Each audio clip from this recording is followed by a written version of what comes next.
Welcome, and now it's time for our local press review for today, Tuesday, the 22nd of August, and I'm happy to have with me Ms. Eissa, and she's an international law expert. Good morning. And we will be starting off with Nile News, where we read President Abdel Fattah el-Sisi met on Monday with visiting Sudanese Defense Minister General Awad Mohammed bin Auf. The meeting was attended by Minister of Defense and General Commander of the Armed Forces, General Sidqi Sobhi, and Sudan's ambassador to Cairo. The Sudanese Defense Minister conveyed the greetings of Sudanese President Omar al-Bashir to President el-Sisi. He also stressed Sudan's keenness to strengthen relations with Egypt and to continue coordinations and consultation between the two sides on various issues to address the various challenges facing the two countries. Actually, this is an important meeting, especially that Sudan forms the border or the southern defense line for Egypt, and it's strategic for the country. And of course, we've been for centuries allies and neighbors, of course, and coordinating together. How do you see the current visit of the defense? I see the current visit as maybe a hope to lessen the history of tension if we examine the relationship between Egypt and Sudan that started initially when Sudan started to restrict the imports coming from Egyptian farmers. And afterwards, Egypt went on and they increased the fees for Sudanese residency who are living in Egypt. And then lately, they're getting donations from Qatar. And Egypt told Sudan that they had an agenda and they should be aware of it. If we keep also in mind that Sudan nowadays, they still have the sanction on them and they're looking forward to lift the sanctions. However, they need to gain the confidence of the international community. But this is not going to be possible with them backing terrorist groups, the funds that comes from Qatar, especially those terrorist groups, they're heading to Libya. So I don't know where the news is heading, going to shed light on the future. However, I hope that this lessens the tension, and I hope Egypt can direct Sudan in the right direction to stop backing terrorism, especially the terrorist group they're heading to Libya. Well, actually, part of the meeting, it was agreed to hold a meeting of the Joint Military Committee to enhance cooperation and coordination between the two sides. So actually, it seems that they are discussing military cooperation as well. How do you see that? There's always been also tension on the triangle of Halayb. So this is going to reflect back on this issue. And always military coalition lessens, it's a type of bilateral relation or agreement that lessens the tension between any two governments. That's why I'm optimistic that the tension will lessen in the future. Well, we hope so as well. And now we'll move to the next piece of news, where from Al-Yom Al-Saba newspaper we read President Abdel Fattah el-Sisi attended on Monday the celebration organized by the Central Auditing Organization on the occasion of the 75th anniversary of its establishment. The President began his visit to the premises of the Central Auditing Organization by writing in the Register of Senior Visitors, in which the President congratulated the Central Auditing Organization on its 75th anniversary. President el-Sisi stressed the pivotal role it has played since its establishment in monitoring state funds. The President also placed the great impact of the Central Auditing Organization in controlling and improving the performance of the executive bodies in the state and ensuring the proper management of revenues and public expenditures. President Abdel Fattah el-Sisi expressed his sincere wishes of success to the Central Auditing Organization and its leaders and employees, urging them to continue the effort and sincere work for the progress of Egypt. The celebration was attended by the Speaker of the House of Representatives, the Prime Minister, and a number of ministers and senior officials of the state, as well as the staff of the organization. And of course, this is another interesting and important event celebrating 75 years of the auditing organization and the importance of it. How do you see the role of it so far in Egypt? The role is very important, of course, because they are the country's last hope to fight corruption. That's why President Sisi is encouraging them and motivating them and asking them to supervise and audit the law and all those issues, because really they are our only chance. However, they need to act on enforcing the law, which they already have. The mechanism is already there. They need to work on enforcing the laws. For instance, they need to have a database They don't have a stable, like a very organized or specific database. They need to create that and work accordingly. So people or organizations that have consequences and inflict rules upon you, they by default force other people or whatever it is that someone is trying to not bind by the rule to be aware that there is a penalty. There's punishment coming. So the enforcement of the rule is very important. That's why President Sisi is motivating them and putting some energy inside of them, because really they're the only way out of this war against corruption in the country.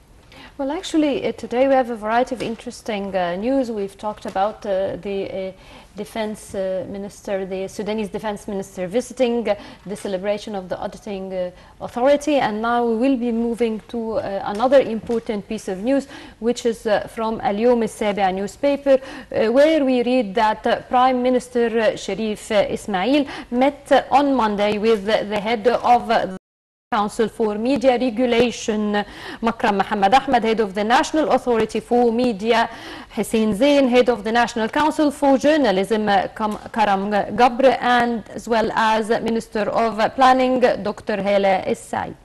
During the meeting, the Prime Minister stressed the pivotal role of the media with all its institutions in supporting the state's efforts to achieve the goals of sustainable development in various sectors. The Prime Minister also stressed the pivotal role of the media to spread awareness and enlightenment for the Egyptian people, praising the role played by the national media in all national issues. The Prime Minister also stressed the government's keenness to deepen democratic practices and stressed the respect for freedom of press.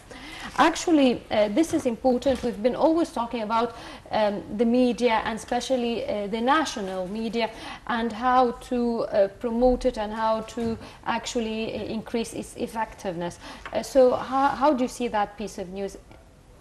I see the piece of news as like a sword with double-edged sword, because as you read, they're talking about having democracy and the freedom of speech. You need to be aware that the platform of media in a country like Egypt is highly accessible, and we live in an underdeveloped country, and we have a very high illiteracy rate, which means that people who are receiving information through media do not always filter the exchange of knowledge, which is valid, which is invalid, which might be transmitting information that's not going to be beneficial for the public.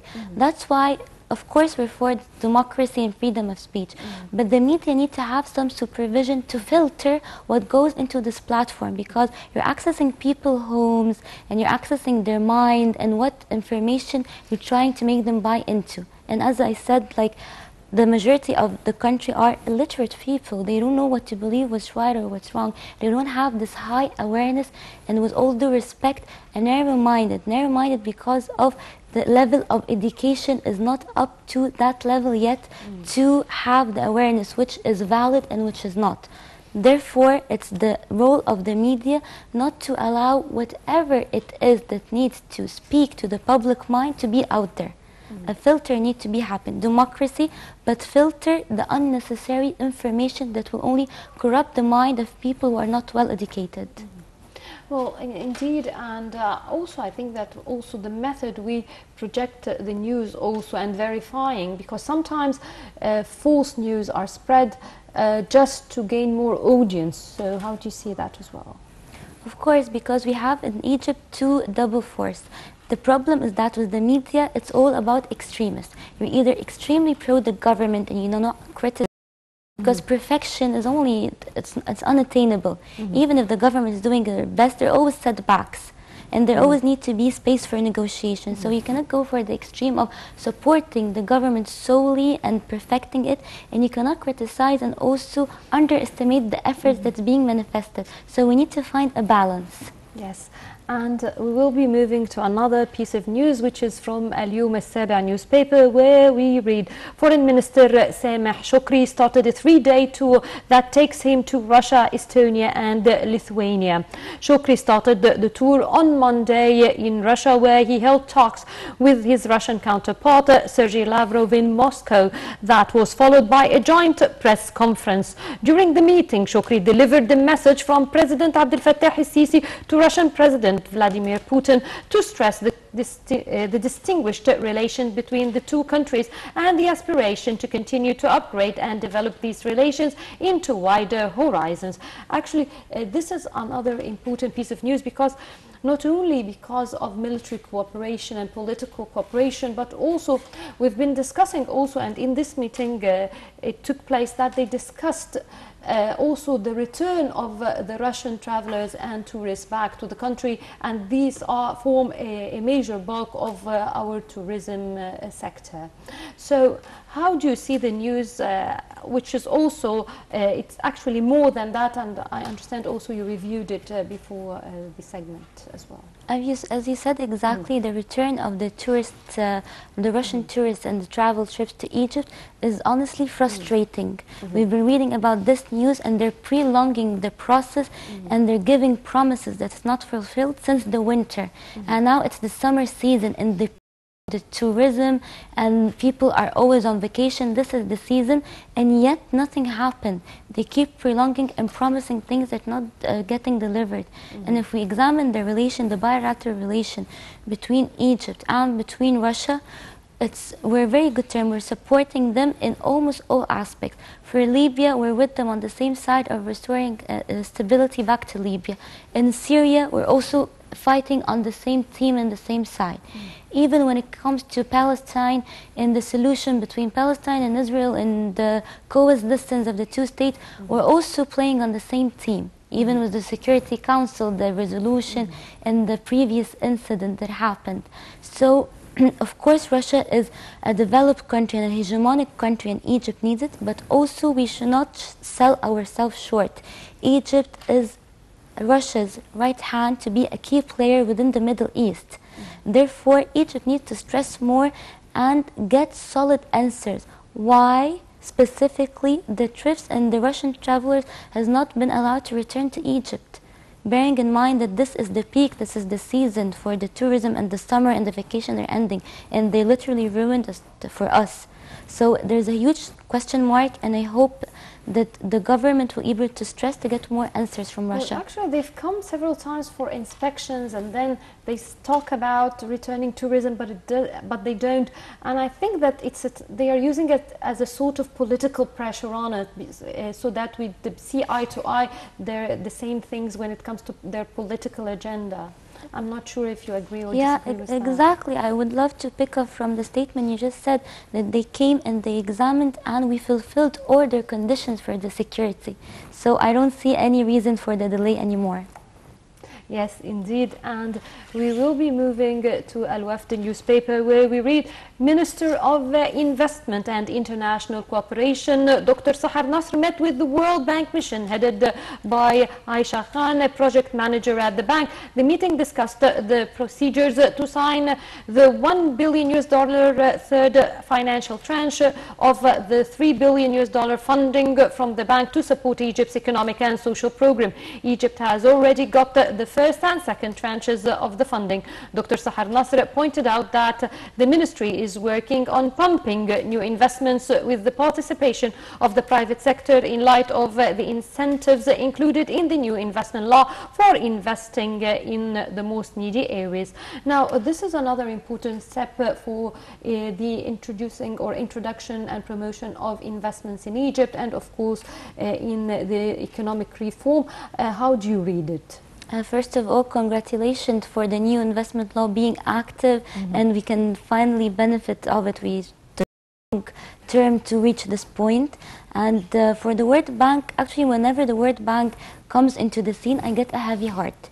Because the World Bank have certain conditions that they do not change. It's like one size fits all, and sometimes we need to tailor the conditions, because not all countries have the same capacity and the same foundation to bind by their conditions, especially if they are going to make you suffer for a long time in order to have a long-term benefit or outcome. In Egypt currently, with this economic status, people will not have the tolerance to wait for a long-term gain or benefit within the suffering that economically is happening within the country. So I'm hoping that Dr. Sahanat will be able to do something like an adaptation, where we see where the investment law can fit with the World Bank condition without being really tough and really strict upon the investors and what's happening within the country itself. Yes, that happened when we took the loan from the IMF. It really, actually, the repercussions or the side effects was increasing the prices and the removal of some of the subsidies. So sometimes, as you've mentioned, it has its different side effects on the society itself. Yes, exactly. That's why we need to be selective as much as possible, because certain rules and regulations, certain countries have the infrastructure and the foundation to tolerate it, but other countries do not have it, especially when it comes to a critical matter like the subsidies. When you come to talk about the subsidies matter, is very sensitive in Egypt. Even the history, when previously President Sadat removed it, what happened? He flee out of the country because the demonstrations were heading right to his house. So that's why, and one of the regulations, the first one is cut down subsidies. And this is very for the people who live in the country. And now we'll move from the local news to the Arab news once again, where we will be talking about Iraq. And from Al-Yawm Al-Saba newspaper, we read Iraqi forces on Monday closed in on Tal Afar on the second day of an offensive against the last major bastion of the Daesh terrorist group in the country's north, after seizing several villages southwest of Tal Afar. The offensive comes only weeks after Iraqi forces seized second city of Mosul from Daesh, as the terrorists also face assaults on their positions in Syria. How do you read the developments? First of all, this battle is going to be a very long battle in Iraq. But what concerns me the most is they need to leave things in the hand of the military, the non-military militias that are doing the work. When they go and they attack and they get out the Daeshis, these are the terrorist group. There's always Sunnis. Because of Iran funding and backing them up, they still have the racist idea within them. So they take out the Daeshi and at the same time they take out the Sunnis, which is completely unfair. Therefore, the Iraqi government is not stopping this. So this is my main concern. They need to leave it in the hands of the military, solely non-military individuals. Mashiyat should not interfere, even if they're getting Daesh out of the country and they're helping it, because the side effect is they take out the Sunnis, and the Sunnis are not terrorist group, they're part of the country. Yes, indeed. And finally, we move to the bourse, or the stock market, where we read the Egyptian market and the bourse gained about £1 billion on Monday due to purchases of Arab and foreign investors. The market's main index, EGX 30, was up 0.61% to reach 13,106.12 points. The small and medium shares index EJX 70 was down 0.43% to reach 679.54 points. Meanwhile, the broader EGX 100 was also down 0.19% to reach 1,544.68 points. Trading volume reached 203 million shares exchanged with about £639.2 million. The market's capital gained about £1 billion to reach £692.1 billion. Well, that brings us to the end of this edition of our local press review. But first of all, I have to thank our guest. Thank you very much, Ms. Eissa, the international law expert. Thank you very much. And now we will be going to a quick break, but we'll be back for more on Nile TV. So stay with us.